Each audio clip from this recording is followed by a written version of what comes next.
Hello, hello, good morning, good afternoon. Hello, everybody. Oh my goodness, there's so many of you here. I'm so excited. Hello, hello. Oh my goodness. Allison's in the house. Sophia, hello, hi. Saeed's in the house. It's nice to have you. Anita, Naima, Nafia.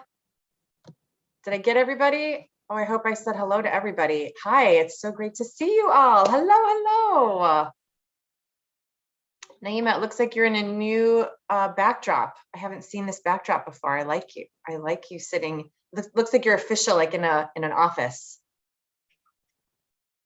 That's not a backdrop. That's just all the mess I got behind me right now. Maybe you're usually in a different room. Yeah, I just switch just depending on where the light is. I switch yeah. I do the same thing. I don't know what part of the world you're in, but for me, the daylight is rare. So California. Oh, wow. But So it's hazy today. There's no sun out today. So I just get to look at some snow on some mountains right now. Oh, wow. Wow. Okay. Well, I'm glad that you found a spot where you feel like the sun's in your face. I like that. I like having light where I have a window just in front of me, just on the other side of my computer. So I like that I can see the sky in the daylight. Yep. Awesome. So welcome everybody. Yay to our Live Practitioner Tuesday training. I'm loving these days. I love them more and more each week. More and more of you keep coming, and that makes me super happy. For those of you who I have not yet met or said hello to personally, I'm Gina Schatz, and I developed the Schatz method. And when we meet on Tuesdays, my purpose for being here is to serve you with something anatomy and physiology related, something that I use in my practice that works for me with clients, and then also give you time to ask some questions. So I have lots of questions that have come in already. Hey, Laura, it's nice to have you. Hello. There's lots of questions that we've covered so far in previous weeks, and everything's on the table. Everything's a valid question. What I'm going to share with you today is a part of anatomy and physiology that really matters to me for many, many reasons. So we're going to talk about the nervous system today. For those of you who got the email, did anyone guess that we were going to be talking nervous system? I was sort of asking you all to guess what anatomy principle we might be on. Did anyone come up with nervous system as your guess? It's okay if you did. It's okay if you didn't. No. Okay, no worries. By the way, before we dive in, if anyone is here and does not want to be on film, totally cool. You can unmute at any time and ask questions, and also use the chat if you don't have way to come off mute or come on camera and you still want to participate. Please feel free to use the chat. I'll read them all. So maybe someone's typing anatomy principle number 8 into the chat as we speak. It is the 8th principle of anatomy as I order them. So the anatomy principles that I lined out for you all in your anatomy principles guide are the first 4. And those first 4, I think, are a great foundation for really addressing movement, functional movement, or what's gone wrong in movement if you are a manual practitioner strictly and you're sorting out pain and discrepancies. I feel like whether you're a movement practitioner or a manual practitioner, we all get to know the same information. I'm both a movement and manual practitioner, and so I can say that from a competent place that both are really important, and it's totally fine to be only one or only the other, as long as you're looking over the line at the other, so that you know what's there for you. For example, if you're a massage therapist or any type of body worker and you use your hands manually to work on folks, they usually come to you with pain, restrictions, tight muscles, some habitual patterns in their body that cause them a sensation that they don't like. Or they may be coming to you strictly to relax, which is, again, our nervous system, which is what we're going to talk about today. All of that's great, and it's not a deficit if you're not a movement practitioner. However, what I mean by crossing over and seeing where movement is for you as a manual practitioner, you want to know what the muscles are doing when your client or student is moving, so that you can understand what they're getting themselves into or what they're not utilizing, so that you can address it manually to officially release the tension or get them out of pain. If we don't understand the movement and the function, they come in with a pain symptom, we use our hands and take care of it, and then they go back out into the world and recreate the same event over and over again, and now you're working in Groundhog's Day and you haven't really served your client. The reverse and inverse, I should say, is also true for movement practitioners, right? So if we're getting someone to go through movement, and they need to leave you to go get manual work done because whatever they're doing in their movement is causing them discrepancies, recruitment, or compensation, now they're in the hands of a manual practitioner because what they're doing with you actually isn't optimal. And unless we understand fully what functional movement is and what goes wrong, that a manual practitioner would be addressing, we can't prevent it from happening.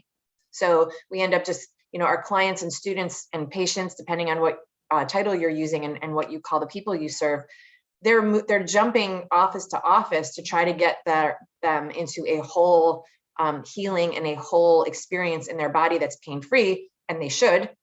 And while I firmly believe you don't have to be both a movement and a manual practitioner, it is important for us to understand what the other practitioner is providing so that we can cross-purpose serve. And that's the point, right? So that we can serve who we're serving. Okay, so all that to say, whether you're a manual or a movement practitioner, it's all cool. We're all here together and we all have something to glean from our information as we share. And the anatomy principle that I want to share with you today is what I call number 8 in my system of aligning numbering, I should say, all of the anatomy principles. Again, the first 4 are in the anatomy principles guide. The second 4 are part of the whole picture of the 8 principles. And the 8th one, being the nervous system, actually could be number 1. And the reason why it could be number 1 is because not only does it apply to all the other 7 anatomy principles, it applies to all movement practitioners, and it applies to all manual practitioners, and it applies to every body that comes in. So while some of the other principles might be where you want to, inject something in your treatment protocol for whoever you're serving, some of them might be at play, some of them may not be at play. Thanks, Naima, I love it. Some of them maybe, some of them may not be in play. They might be part of what you want to share with your client, maybe not. And principle number 8 is always and forever and will be in every treatment protocol and is present in every client that you serve. Okay, and for a variety of reasons though. And so the variety of reasons is really what I want to share with you today. Okay, so first off, whether you're doing movement or manual work, you're working on muscles, right? Because muscles do the movement. And if you're doing manual work, you're manually working muscles. Now, are you working other things? Are you moving other things? Of course. Mostly what we're addressing is muscles. And the reason I say mostly is because muscles is where we have pain sensations. So we don't get pain sensations inside our ligaments. They refer to an adjoining muscle or a nearby muscle, a neighboring muscle. So when we're working with pain, and whether people feel anything positive or negative when they're moving or when you're manually working with them, you are working on feedback from the nervous system. So we want to know what that feedback is, what it means. We go over in lots of detail, several different symptoms that the nervous system will give you that are A-okay to work on, and several symptoms that the nervous system gives you that are not okay to work on, that you should not push through, work through, manually address, whatever. So we get into that deeper in other places. But I'm sure that you all know something about nervous system response when someone comes to you with nerve pain. The reason why it's important for us to understand whether pain is nervous system related, meaning nerve pain, is because oftentimes when our clients are in pain, they will bring you the best translation of what they know to be happening. And if they're not clear on whether or not their nerve pain is something safe or unsafe to work through or push through, then they may get themselves into some sticky waters. And so we want to be able to understand the translation of what the body's telling us in that nerve pain, and then guide our students and clients towards best practices. And it also goes for us, right? If we don't understand what nerve pain is okay, there's a phrase that yogis use a lot, which is, push to your edge. Sure, if you're holding back out of fear that you can't do something, or you actually have gotten into a repetitive pattern in your body and there's actually more available to you by way of movement. However, that general statement of push to your edge, push through your edges, is not applicable when we're talking about nerve involvement. And so we want to know what nerve involvement is so that we can use our catchphrases, I call them, use our catchphrases in a safe way. Because again, our clients and students know potentially less about anatomy and physiology than we do. So if we don't know whether or not what they're experiencing is nerve pain, they definitely don't know, which means we can cue them to something that they translate as safe movement that actually isn't safe. So we want to know about the nervous system when we're cueing movement. We want to know about the nervous system responses when we're doing manual work. So the same thing applies if you're doing manual work. If someone comes to you and says, I have back pain and it's going down my leg, we want to be able to know the difference between whether or not that's referral pain that we can actually work on and whether it's herniated disc pushing on a nerve pain that we should not work on and immediately refer them out.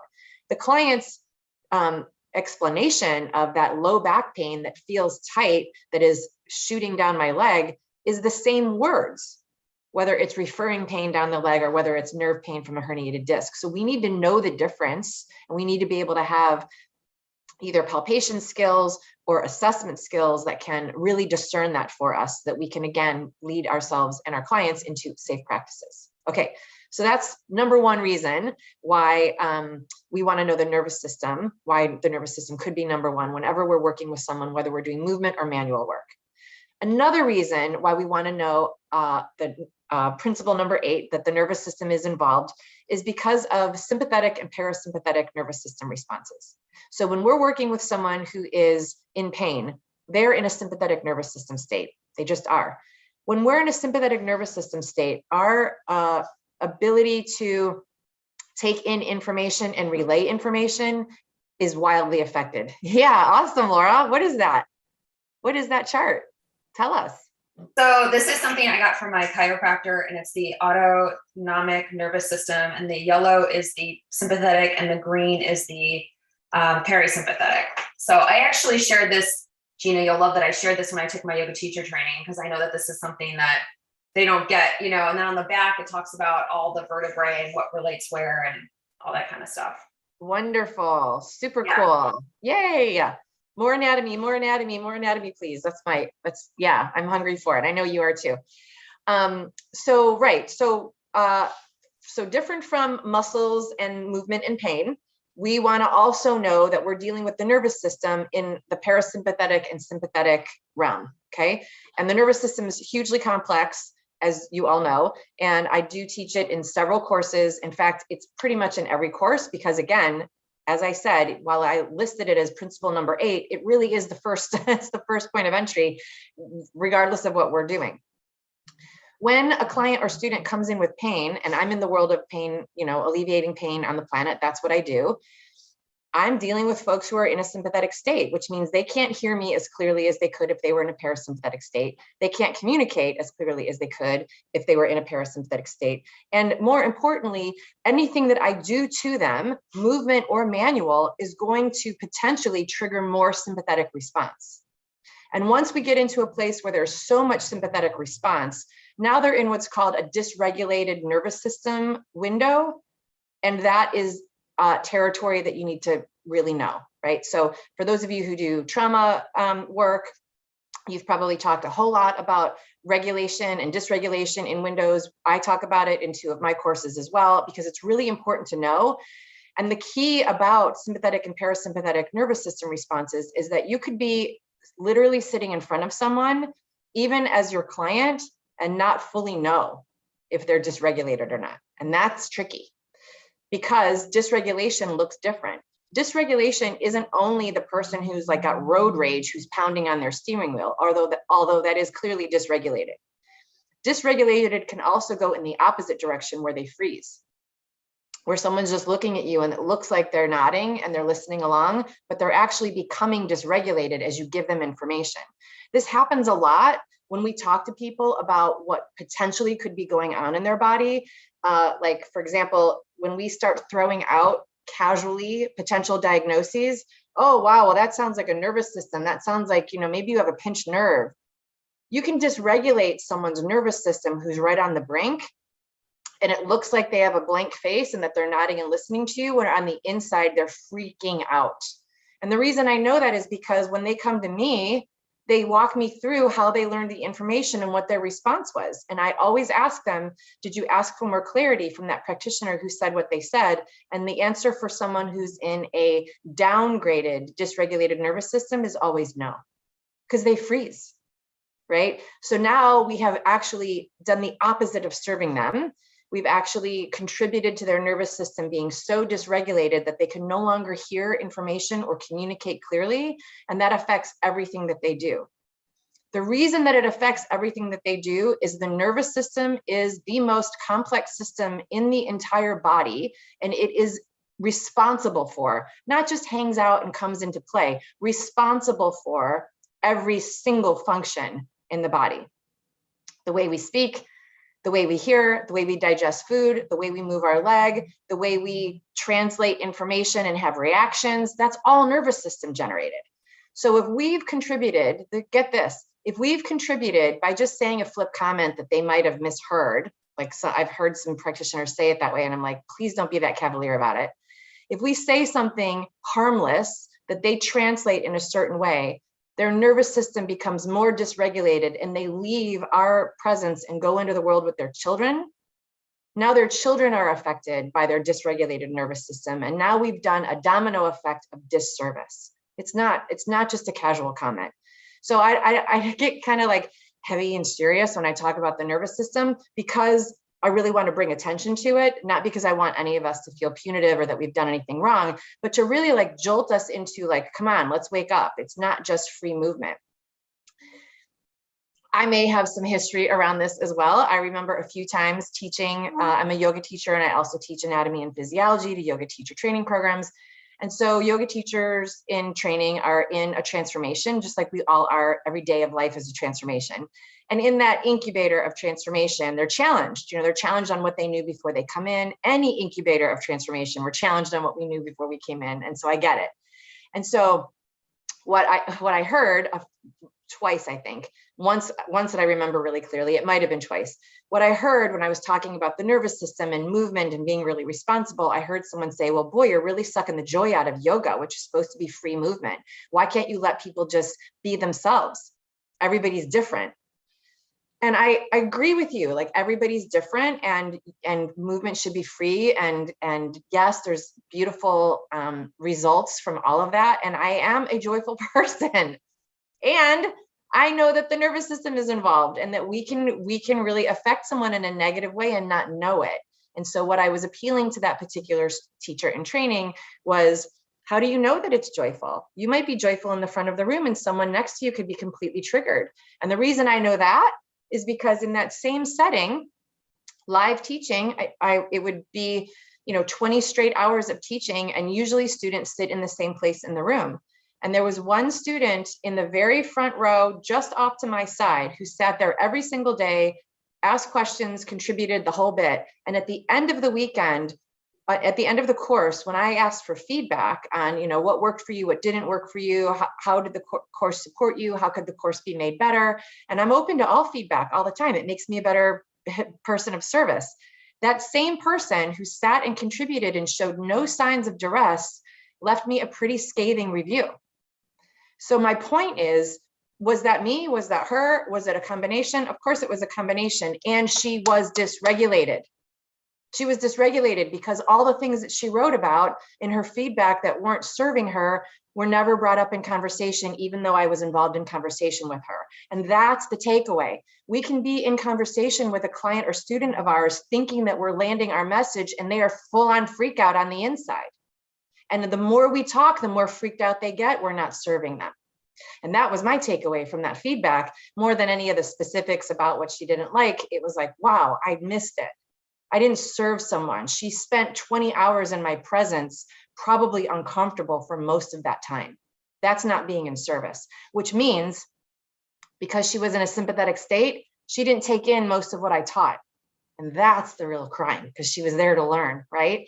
So when our clients and students come to us to get something of newness from us, and they are in a sympathetic state, and we don't recognize that, or we don't make it a practice to bring them into a parasympathetic state, we're actually not teaching them, even if our teaching is stellar, right? And there were some other people in that same course that were like, oh my gosh, this course changed my life, blah, blah, blah. So it's not about perspective, because that gets into a conversation of like making someone right and making them wrong. Well, you just didn't appreciate what I had to offer. That's not it. If they're dysregulated, they can't appreciate what you have to offer. Okay, so I could go on and on about this, and I do, like I said, talk about this in many, many courses. The last piece of principle number 8, how we are working with the nervous system more than anything else. The last piece I want to give you for today is this concept of neuroplasticity, which I'm sure you've all heard. Maybe some of you have even worked with it at this point. I hope you have. It's amazing. And I'm just looking at my clock. I just have to mention this. It's 12:21 in my time zone on 12/21. 2021. So for those of you who are like solstice people, which I am, this is like a really meaningful moment. So thank you for being here with me.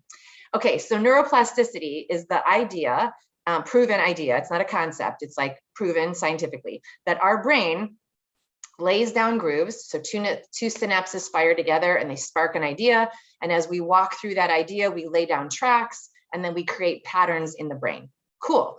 These patterns are really important because some of them are automatic, also tied to another part of the nervous system, right? These patterns that are automatic are patterns like walking up a flight of stairs. I say this a lot. The first time we walked up a flight of stairs was kind of dicey. We might have actually crawled up the stairs and we were little and there were adults around us making sure we didn't topple. But now, as you know, fully developed adults, when we approach a flight of stairs, we don't even think about it. We just walk up it. And the reason we can do that is because we have this pattern already ingrained in our brain of how to do this thing, which is ascending a flight of stairs.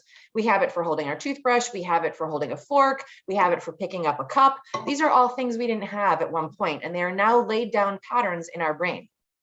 But what we know about the brain is that any of those patterns can be changed at any time.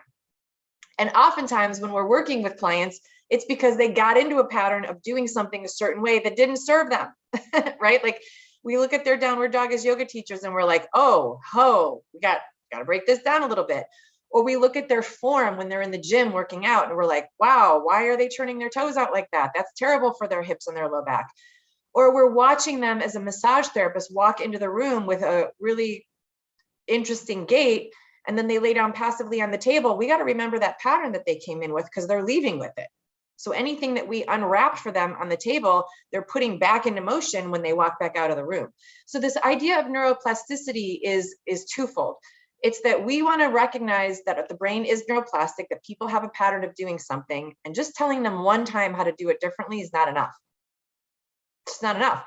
That's why yoga teachers say, I feel like I'm repeating myself all the time. Are they not hearing me? Sure, they're hearing you, but their brain has to change it. So it takes a minute. You're working with the nervous system. You're not just talking to their earbuds, you're teaching to their nervous system. And when we work manually, same thing. We might manually undo restriction in a muscle, but we need to know that there's neuroplasticity in their brain that's telling their muscles how to move, which is the first thing we talked about on the nervous system today. And we get to address that. So even if we're not movement practitioners and we're solely manual practitioners, this is the second place where we find that knowing movement is important when we're trying to make long-term gains and heal and reverse injury and trauma in the body, for sure.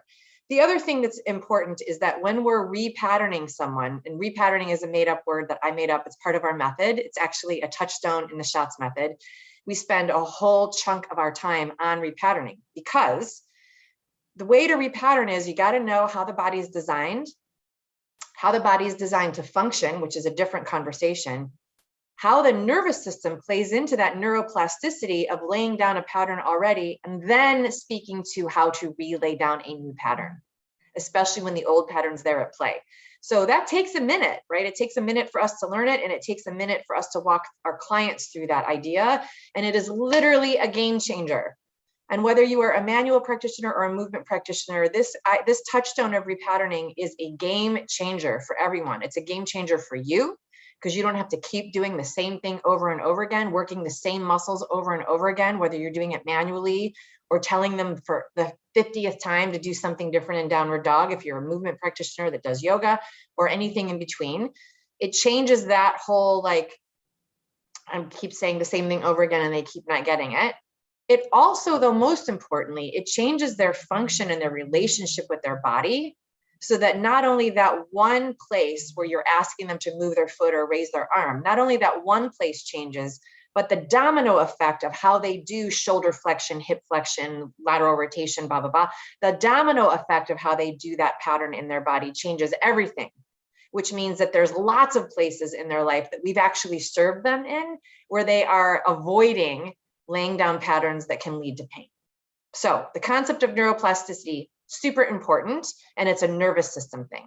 So that's what I'm going to share with you today about the nervous system. As you can tell, I talk fast when I get excited. I could go on and on and on about this one. It's super, super important. Just as a recap, we talked about 3 different ways that the nervous system, that I'm laying down proof, if you will, or evidence, that the nervous system is probably the most important anatomy principle of the 8 that I've outlined for us to work with. The first is motor work and muscle work. Which muscles are getting tight, which ones are in spasm, which ones need to be stretched. That's all nervous system related. The nervous system literally runs through the muscles. We need to know that we're working with the nervous system in order to get the muscles to respond and to know how they got in trouble in the first place. The second place that we talked about the nervous system being the most important anatomy principle, although it's numbered number 8, is in parasympathetic and sympathetic responses. When people are in pain or when people are afraid, they are in a sympathetic response. And we must know the difference between the symptoms of sympathetic response to be able to know whether it's the right time to continue to take someone through a protocol, whether it's a movement protocol or a manual protocol or a repatterning protocol, which takes us to number 3. Neuroplasticity is our third viewpoint of how the nervous system is really what we're teaching. Naima, you're the bomb. Thank you for being secretary today. The neuroplasticity piece is super important because even when we do know how the body is designed and we do know what optimal function is, if we're working with someone in a sympathetic state, they won't repattern. So we have to be able to identify whether they're in a sympathetic state to be able to give them the repatterning that they need in order to function in an optimal way and alleviate or prevent their pain. So there you have it. 3 different aspects to principle number 8 being the nervous system as the most important anatomy principle in my estimation. Although I do name it number 8. And you know what I'm thinking about this? I keep saying this, I name it number 8. Number 8 is an auspicious number, right? 8 is like this number. If you follow arithmology, it's the number that has the most auspiciousness to it, the quality that brings goodness to it the most. And I had a yoga teacher teach me once that the number 8 on its side is the symbol of infinity. So there's like infinite possibility in number 8, which is another reason why it's auspicious. So it's pretty good now that I'm thinking about it. It just worked out that way that I made nervous system number 8, but there's a more auspicious purpose for that. So there you have it. Principle number 8, the nervous system. I hope this is giving you good fodder to consider maybe the next thing that you say, the next way that you teach. Okay, I just caught myself. Here's one good takeaway, how you can implement this right away. The faster you talk, the more sympathetic you're delivering. Do you catch me in sympathetic all the time? Yes. So if you're listening to someone speak too fast and you're like, what is she saying? Slow down. God, I just got to get it on the replay. Blah, blah, blah. That means that I'm in a sympathetic delivery and I'm triggering your sympathetic trying to hear me because I'm talking too fast, right? So the number one way that you can inject parasympathetic into an environment between you and another person is to slow down. Notice as I'm speaking more slowly that now you can feel your body and potentially your breath. Soon as you are aware of your breath, you're in a parasympathetic state. So there you go. In real time, I just showed you. It's the number one way. You can do it to yourself and you can do it with people that you're interfacing with. Okay, that's it, my loves. That's it. That's it for today anyway on the nervous system. Some of you ask often, well, what course can I get that in? I'm going to just off the top of my head tell you that in Inspired Beyond Anatomy Level 1, we talk about that a lot. That is the course actually that I was teaching when I told you about the feedback from the person in the front row. That's a 20-hour anatomy and physiology course that I think every yoga teacher and actually any movement or manual practitioner should have. It's Eastern and Western anatomy woven together through movement. We talk about neuroplasticity. We talk about the nervous system there. We talk about it again in applied functional anatomy, of course, because that's the 8 principles of anatomy in that course. We talk about it in the mastery program. I believe we talk about it also in Inspired Beyond Anatomy Level 2, which is the next step after you're already in practice. What do you want to do with your anatomy knowledge? And there may be another course that it's in, because literally we talk about it all the time. But if anyone wants more specifics on that, of course, you guys are great about emailing me. Just send me a note and I'll get you those details. Let me check, Laura. Also, getting, asking versus telling can be helpful in a mindful way. What do you mean by that, Laura? Getting and asking. So meaning like, instead of telling somebody like how they're, you know, what you're asking them, like getting more curious and not just like making like deliberate like statements like, well, your thing is this, or your thing is that, or whatever. Like being like, well, how does that feel for you? Or do you feel that, you know, when you, like you just example before, like when you're, you know, when you're turned out a certain way, does that feel different for you? Or does that feel, you know, like getting more of like how people are feeling and their consent about it versus saying like, well, that's wrong. You know what I mean? Which I've seen coaches do. And that can definitely put somebody in a very like, you know, off-putting nervous system as well. You know what I mean? I mean, I see it all the time, sadly. So it's just making sure that you're being mindful and getting more curious versus scaring people and making statements, I guess would be a way to say it, you know? Yeah, right on. You said the word coach. You said you see coaches do that. What kind of coaches? Oh God, I've seen personal trainers do it before, for sure. For sure. In fact, somebody did it to one of my clients this past year and I got livid. Yeah. Like he asked me if I wanted feedback and I said, sure. And he basically told her ankle was all messed up and whatever. And then told me how to like, give me some suggestions on how to fix it as if I didn't know. It was as if I didn't notice, number one. And number two, as if I wasn't thinking about it. And I'm like, because I would have said it in a completely different way, right? I would have said, okay, I see that your foot's turning out. Like, do you feel that? You know what I mean? Like, just a different way of saying it and a more gentle, diplomatic, holding space kind of way. You know what I mean? Mm-hmm. Yeah, Laura, you're bringing up an amazing point. So the way we communicate in the mastery program, I call it messaging. Whatever message we're trying to get across is mostly our responsibility. And then, of course, there's the responsibility on the part of the listener. And if they're in a sympathetic state, they can't hear you. So again, back to us, right? And the messaging that you're bringing up is super important because for a million reasons. A couple that come to mind for me right now, and I'm going to be really careful not to start talking too fast or go off on a tangent because I could. When we're speaking to a person that we're in service to, and the message that we're giving them is that they're broken and effed up. Yep. That is such an ego pull that the practitioner really gets to look at.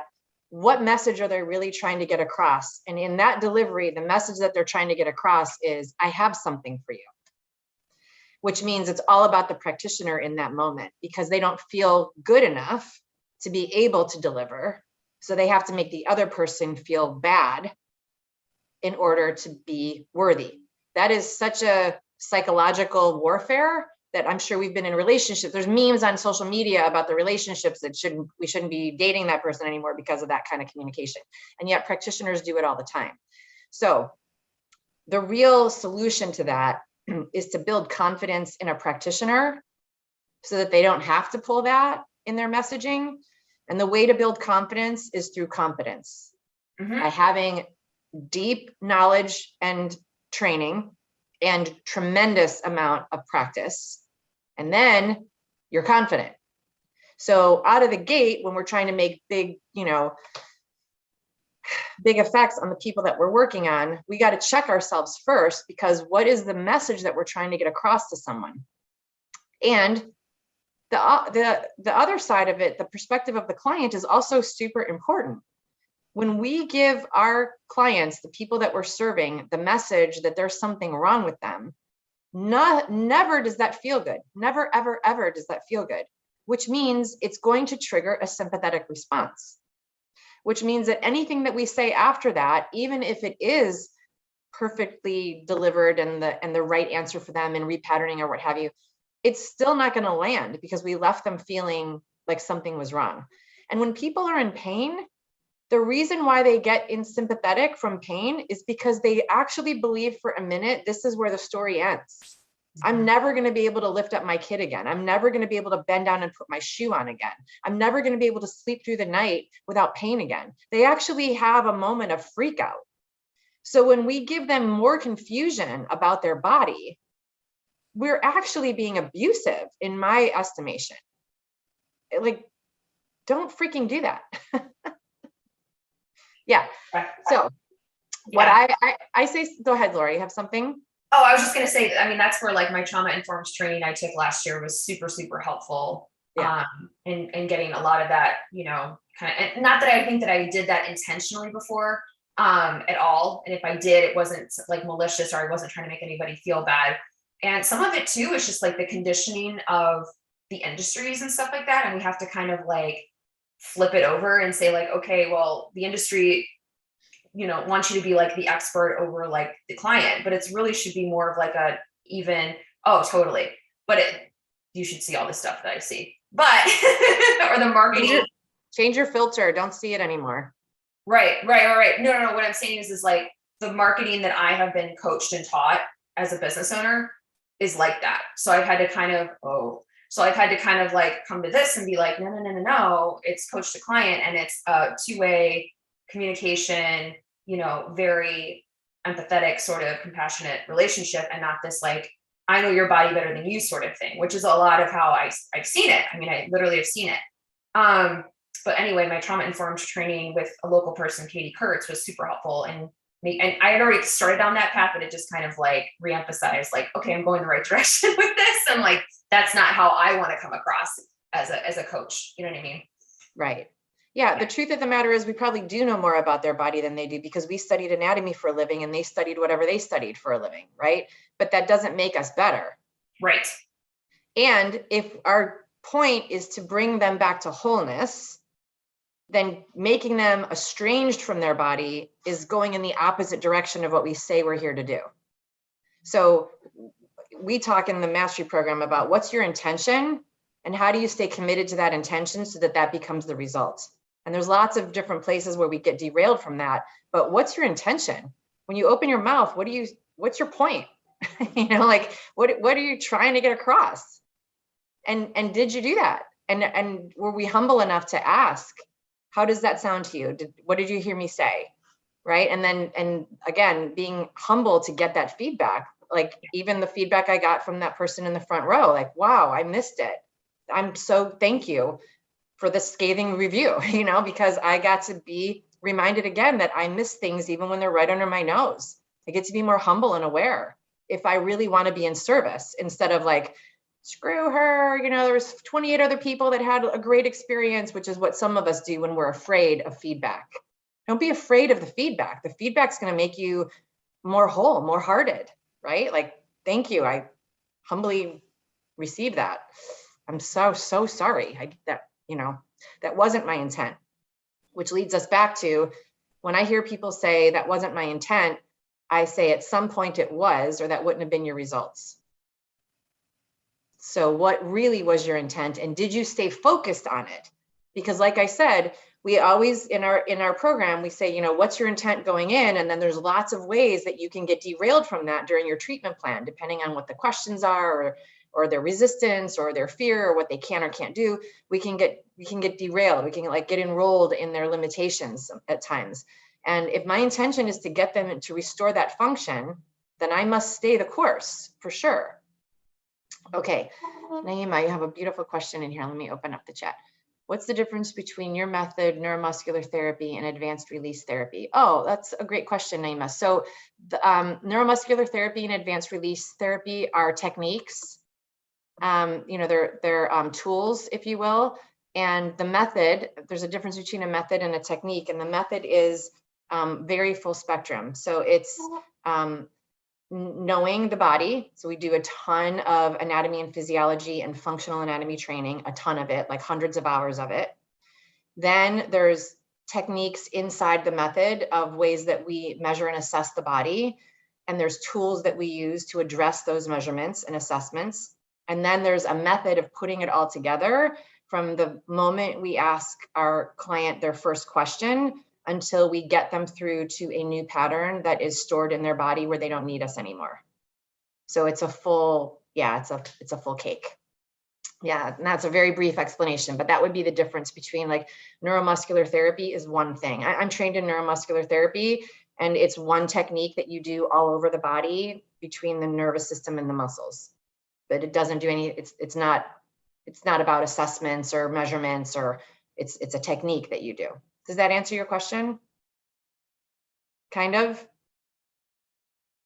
No, I understand. Yeah, I didn't think about the wording that there's method in there and then there's the techniques in there. But yeah, I think when I was asking you, I was thinking of your method as being a technique as opposed to, a comprehensive, but yeah, I get it. I totally get that.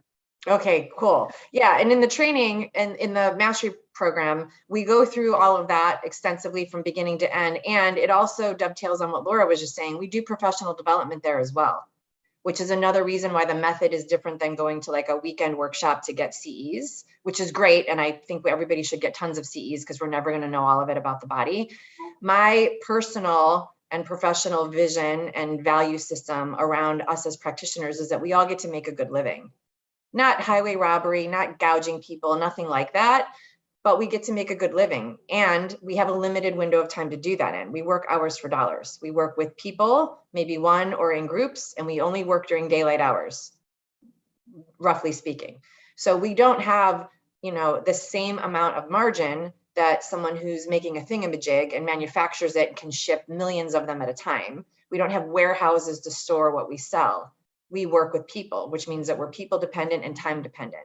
And that makes it more important for us to be really skilled at how to develop ourselves professionally to make the most use of every one of those minutes so that we can have them be revenue generating.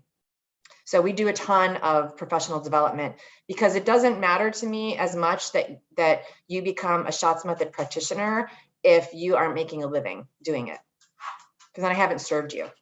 That's what I feel like as a trainer.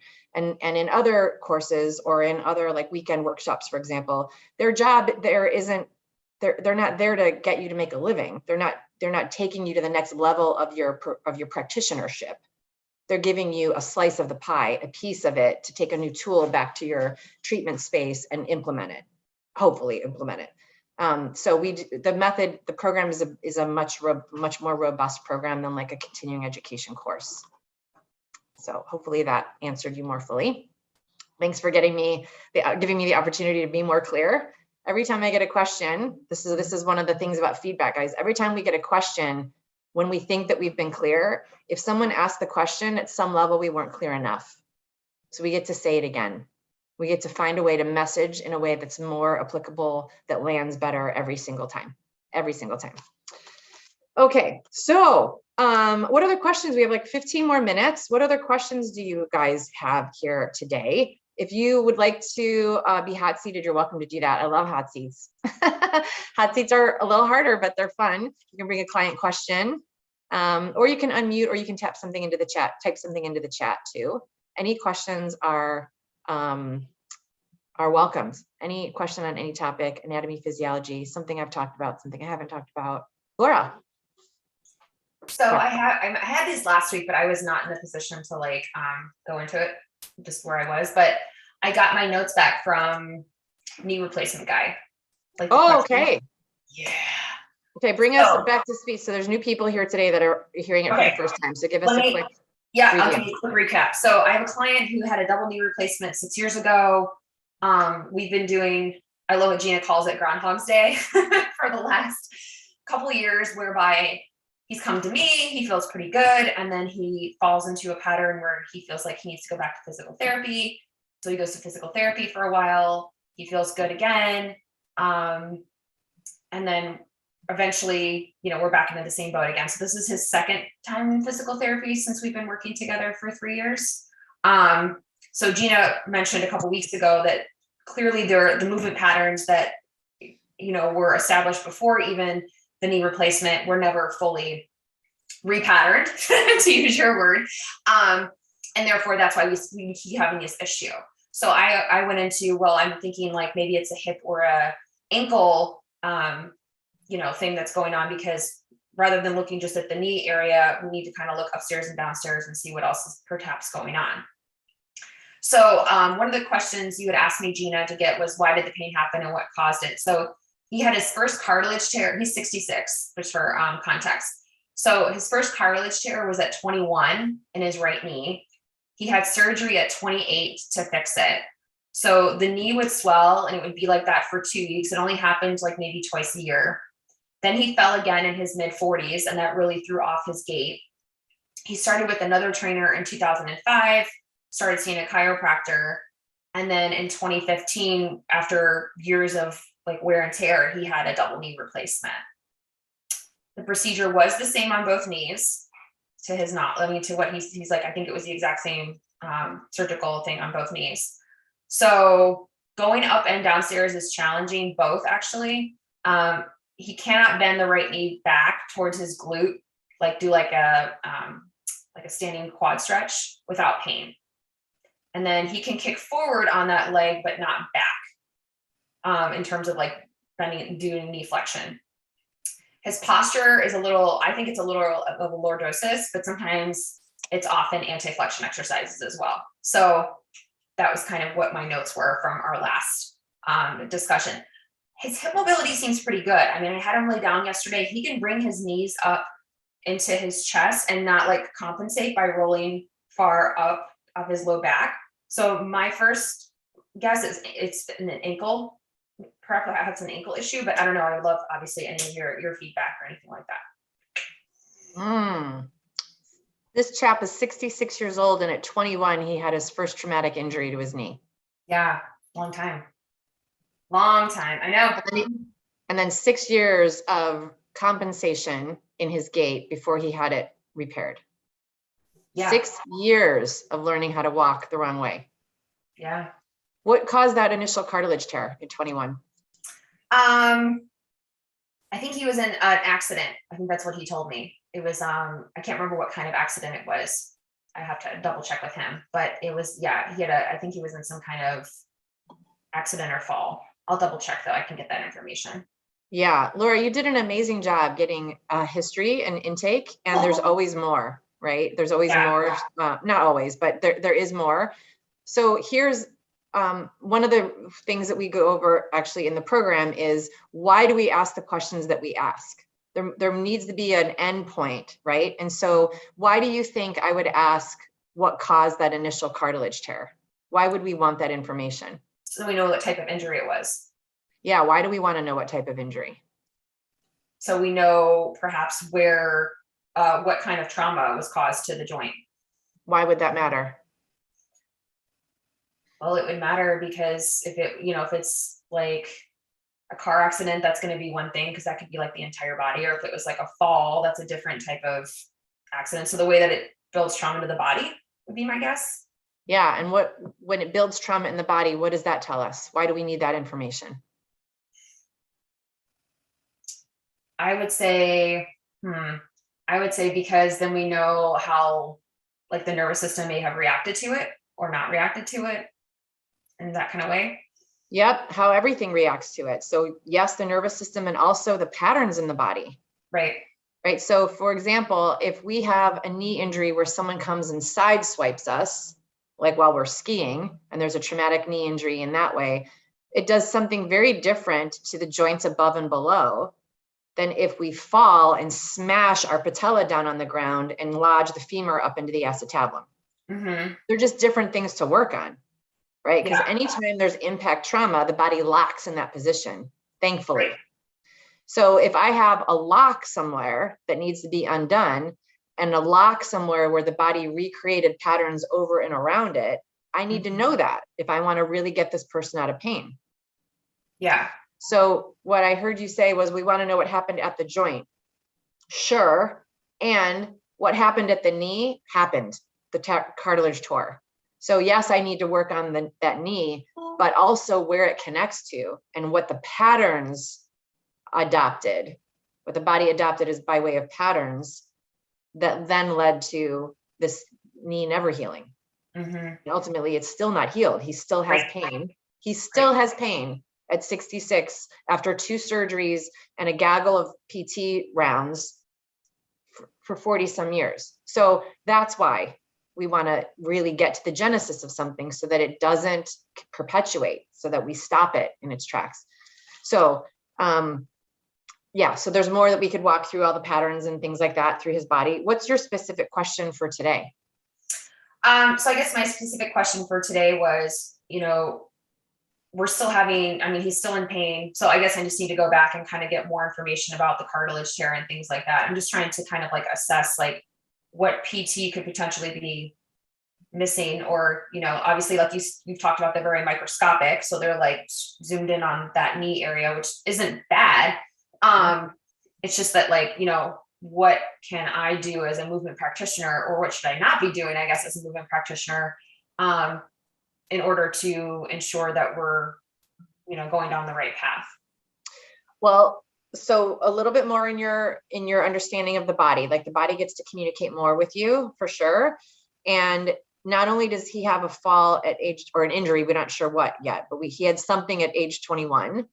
Then he had another fall after that, and then he had surgery. All three of those are considered different events that have their own storyline with them and also stack on top of each other.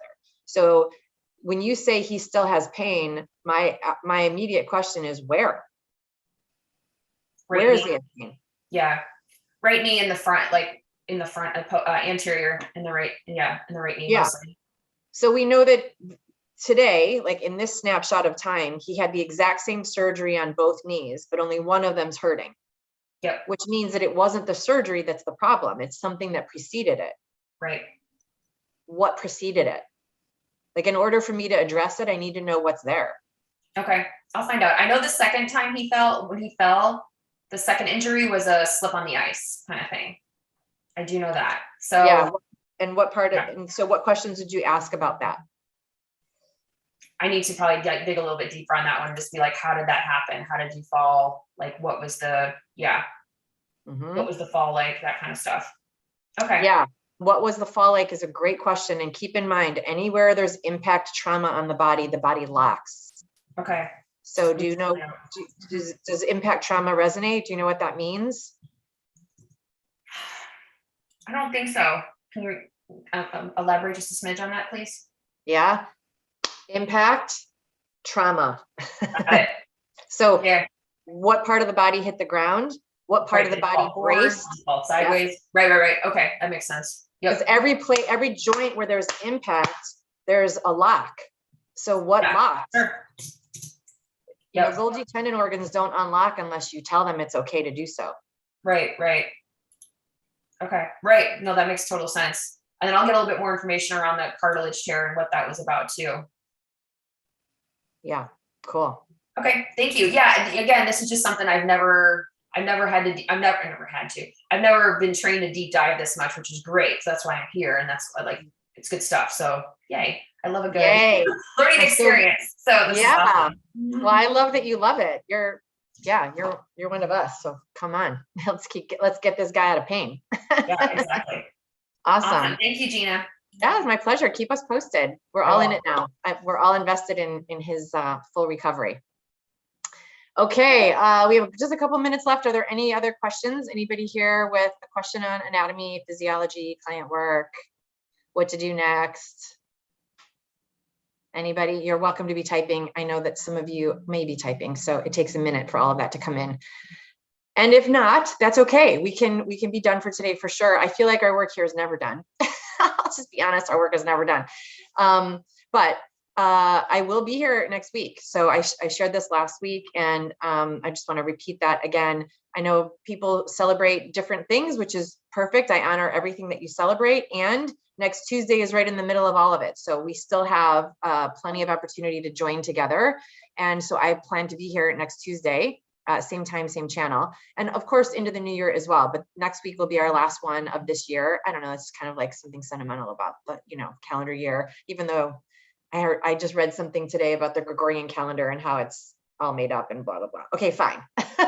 Wherever you land on it, next week is up for grabs. I will be here. I will be joyfully here teaching more on anatomy and physiology. And if you're here, you're welcome to join. I would love to have you. And if not, the replays are always up for 2 weeks and then we take them down. So you have time to go back and listen to a replay if you need it or want it. And yeah, thank you for sharing all of your questions and adding to our fruitful conversation for today. And also thank you for all of you who email me in between with other questions as well. Every time I get a question, it lets me know, A, how I can be more effective in my messaging, but also how I can serve you. And that's really important to me. Okay, Sophia, you really appreciate your sharing of knowledge and wisdom. Oh, it's my absolute pleasure. I'm glad you were here. Thanks for being here. Chris, oh, you guys are amazing. Thank you. Oh, it's Claris. I misread that. Excuse me. Thanks again for sharing. My pleasure. My pleasure. Thank you for being here. Thank you all for being here. Thank you for continuing to come and be invested. All right, Laura, well, happy trails, safe travels to you for next week if we don't see you. Thank you all for being here and for investing in yourselves over and over and over again, because what that means to me is that you're here to invest in your clients and the people that you serve. And that is noble work. So I just want to thank you all for being here repeatedly over and over again and making yourselves better. Saeed, my pleasure. Thank you to you too for being here. Continue to do great work out there in the world. There's people that need us, and the work that you're doing is amazing. So keep doing that. Naima, I'm looking forward to next week too. Thank you for being here. And yeah, I'll let you guys leave on a happy note. Hopefully, as always, I try to always leave on a happy note. Sometimes talking about pain can get a little questionable, but thank you all for doing such great work and for alleviating pain on the planet. The planet deserves you. Yeah. See you all next week.